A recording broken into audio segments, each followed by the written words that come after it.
Oh, well, would you look at that? We got us a smooth-skinned visitor. Ooh-wee, we ain't seen one of your type in a long time. Smooth skin? You know, because your skin is so smooth and tasty. Relax, I'm just kidding. But I had you going, didn't I? Fallout 3 was released in 2008 by Bethesda. It reimagined the series for a new generation while carrying forward the spirit of its predecessors. Dark humor, moral ambiguity, and a world scarred by nuclear fire. Set in the ruins of Washington, D.C., now the Capital Wasteland, Fallout 3 blended open-world exploration with deep role-playing systems, offering players unprecedented freedom in how they shape their story. It was a bold shift to first-person and third-person gameplay, but one that introduced millions to the world of Fallout and helped redefine what modern RPGs could be. The game begins with one of the most memorable openings in the franchise, your own birth. After choosing your gender and creating your character, things immediately take a dark turn. Your mother goes into cardiac arrest, and despite the best efforts of everyone in the delivery room, she dies. From there, Fallout 3 jumps through your early life using a series of short time skips.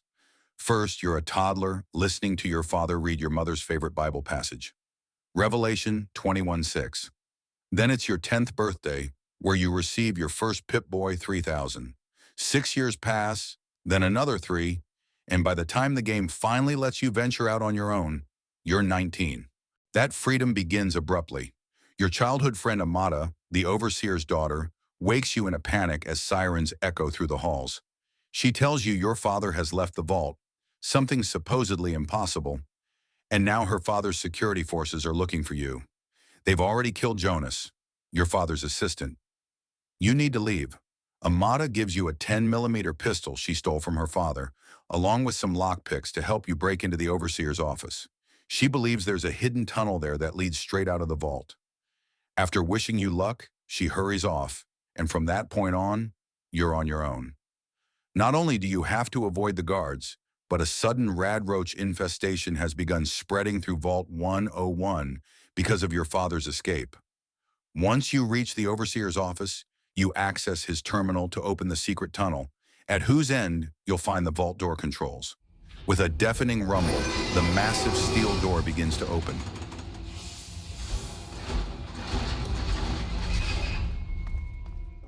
The game doesn't tell you that you're seeing the outside world for the first time in your life. But when that blinding white light fades and the ruined remains of Washington, D.C. stretch out before you, the moment speaks for itself. Your first objective is simple. Find your dad. The nearby town of Megaton, a settlement built around an unexploded nuclear bomb, seems like the best place to start. The first person you meet there is Lucas Sims, the town's sheriff. Ask him about your father and he'll point you toward Colin Moriarty, the local bar owner. Moriarty claims your father passed through not long ago, but he wants 100 caps for the details. You can pay him, or, if your speech skill is high enough, convince him to spill the information for free. Moriarty also reveals a disturbing truth. You weren't born in the vault, as your father claimed. He recalls your father passing through Megaton nearly 20 years ago with a young child, you. Eventually, you learn your father was heading toward Galaxy News Radio in the DC ruins. Traveling through the ruins leads to your first encounter with the super mutants and the Brotherhood of Steel. You meet Sentinel Sarah Lyons, leader of Lyons Pride, who explains that the ruins are crawling with mutants. She invites you to tag along since they're heading to Galaxy News Radio as well. After clearing out most of the mutants near the GNR building, you face a super mutant behemoth. It's a tough fight, but the conveniently placed fat man on a nearby corpse certainly helps. Once the behemoth is down, Sarah thanks you for your help, and you're free to head inside. There you meet Three Dog, the station's DJ. He recognizes you instantly, saying you look just like your father. He knows where your dad went, but before he'll tell you, he wants you to fight the good fight. A recent attack knocked out one of their broadcast relays on top of the Washington Monument, dramatically shortening GNR's range. Your task: head to the Museum of Technology, recover the Virgo 2 lunar lander dish, and install it atop the monument. Complete the job and he'll tell you where your father went.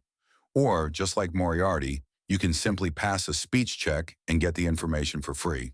Either way, you eventually learn that your father headed to Rivet City, one of the largest settlements in the Capital Wasteland, located inside a massive beached aircraft carrier. In Rivet City, the locals direct you to Dr. Madison Lee, a scientist and council member.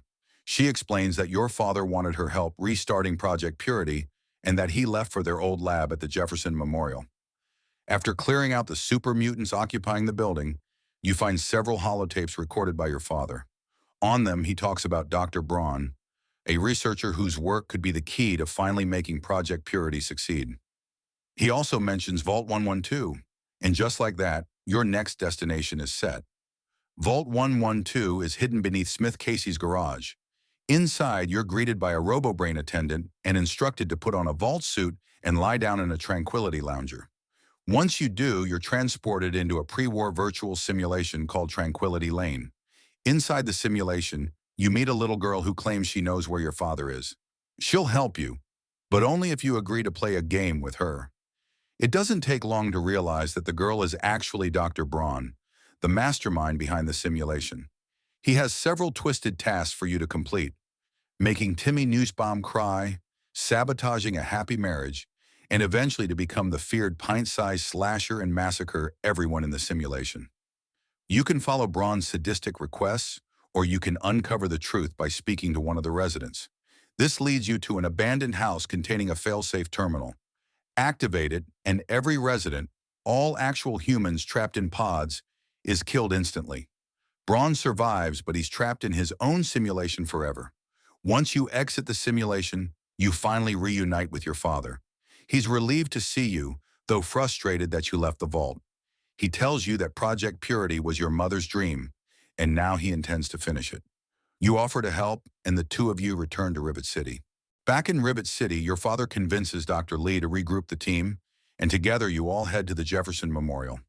There, your father assigns you several tasks: activating the flood control pumps, replacing blown fuses in the sub-basement, and clearing the intake pipes. While clearing one of the pipes, everything changes. Several vertibirds land outside the memorial.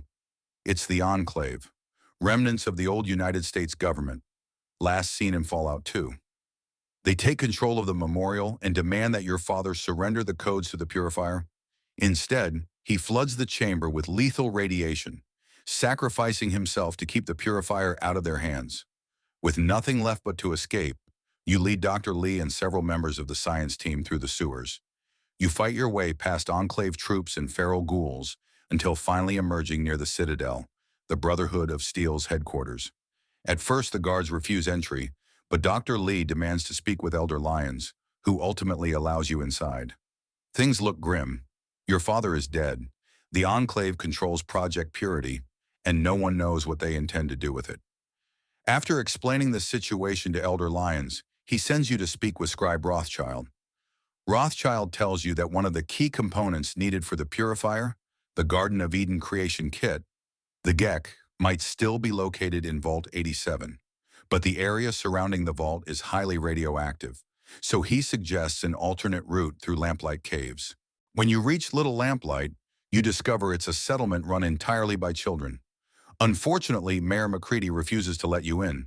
You can convince him with a high speech skill, use the child at heart perk, or rescue several kidnapped children from slavers in Paradise Falls.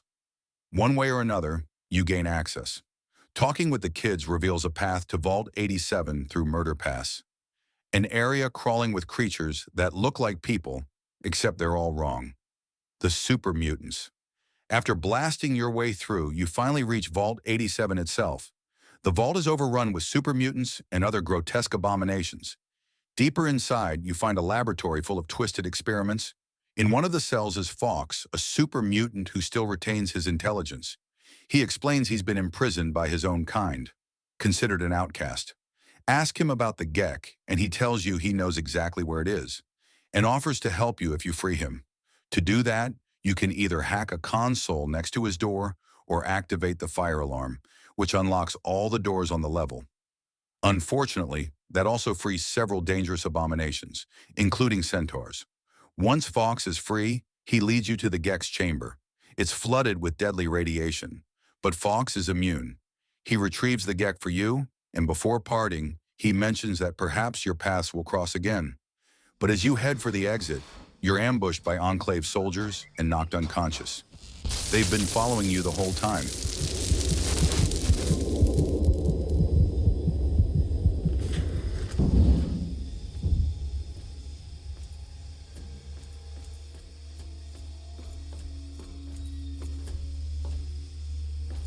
Objective is secured, sir.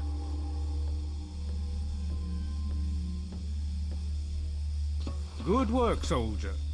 Make sure the Gek is secured aboard my vertibird. Yes, sir. I'll have the techs come down and remove it immediately, sir. You're certain he's unharmed? Yes, sir. He'll pass out shortly, but we can revive him. Excellent. Prepare him for transport immediately. Right away, sir. You wake up inside an Enclave military base. Standing before you is Colonel Autumn. He thanks you for conveniently delivering the Gek straight to them, then demands the activation code for the purifier. Before the interrogation can go any further, President Eden's voice comes over the intercom. He orders Autumn to stop and summons him for a meeting. Once Autumn leaves, Eden tells you to come to him instead. The soldiers are instructed to stand down and let you move freely. You recover your confiscated gear from a nearby storage crate and begin making your way through the base. About halfway to the presidential quarters, Autumn overrides Eden's orders. His voice echoes through the loudspeakers. Ignore the president. Shoot the prisoner from Vault 101 on sight. The base becomes a war zone. Enclave soldiers in advanced power armor swarm the corridors, but at this point in the game, you're probably strong enough that fighting your way through shouldn't be a problem. When you finally reach the presidential chamber, you discover a shocking truth. President Eden isn't a man at all. He's a machine, an advanced artificial intelligence running the Enclave. Eden offers you a deal. He'll allow you to leave the facility safely if you agree to take a vial of modified FEV virus and insert it into the purifier when the moment comes. He explains that the virus has been engineered to kill anyone with even the slightest genetic mutation after consuming the purified water. And while that would eliminate many dangerous mutants, it would also kill countless innocent wastelanders. The Enclave sees it as a way to reclaim the Capital Wasteland. Whether you intend to help Eden or not, he forces you to take the vial before leaving. If you have previously looted the Zax destruct sequence from Colonel Autumn's quarters, you can use it to force Eden to destroy himself. Once you leave, the base enters self-destruct mode. You fight your way out just in time to see the entire facility go up in flames.